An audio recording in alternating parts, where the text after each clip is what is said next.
விஜய், உனக்கு நான் சொல்றேன், அந்த உணவு ஒண்டி பண்ணு, அது நீ பண்ணு, அதை நீ பண்ணு, அவ்வளவுதான் நான் சொல்ல முடியும். நல்ல மனசு தான் பண்ணு. கம்யூனிட்டி கபோதி, ஒரு முதலமைச்சரை பார்த்து என்ன இப்படி பேசுற? மரியாதை இல்லை. நீ பேசுறதுல இதில் நல்லா குடிச்சிட்டு வந்து பேசிக்கிட்டு இருக்க. எனக்கு குடிகார குப்பாண்டி குடியை போட்டுட்டு தானே பேசிகிட்டு இருக்க. உன் மூஞ்சி முகரை பார்த்தா தான் தெரியுது நீ நல்லா குடியை போட்டிருக்கேனே. மரியாதை கட்டுது. ஒரு மரியாதை இல்லை. ஒரு ஒரு மினிஸ்டர், ஒரு முதலமைச்சர், ஒரு முதலமைச்சரை பார்த்து இப்படி தான் நீ கேவலமாக பேசுவியா? பேரை சொல்லி தான் பேசணும்.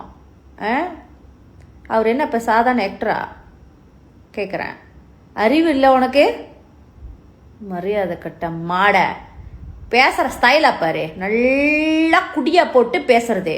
குடிகார பேச்சு விடிஞ்சா போச்சு. நாளைக்கு வந்து கேட்டால் இந்த குடிகாரனுக்கு என்ன பேசுறேன்னு தெரியாதுன்னு உளருவான். குடிகார குப்பாண்டி பேசுறதையும் வீடியோ எடுக்கிறான் பாரு ஒரு கம்யூனிட்டி. அவனை எதை கழட்டி அடிக்கிறதுன்னு தெரியல. எனக்கு சத்தியமாக தெரியல.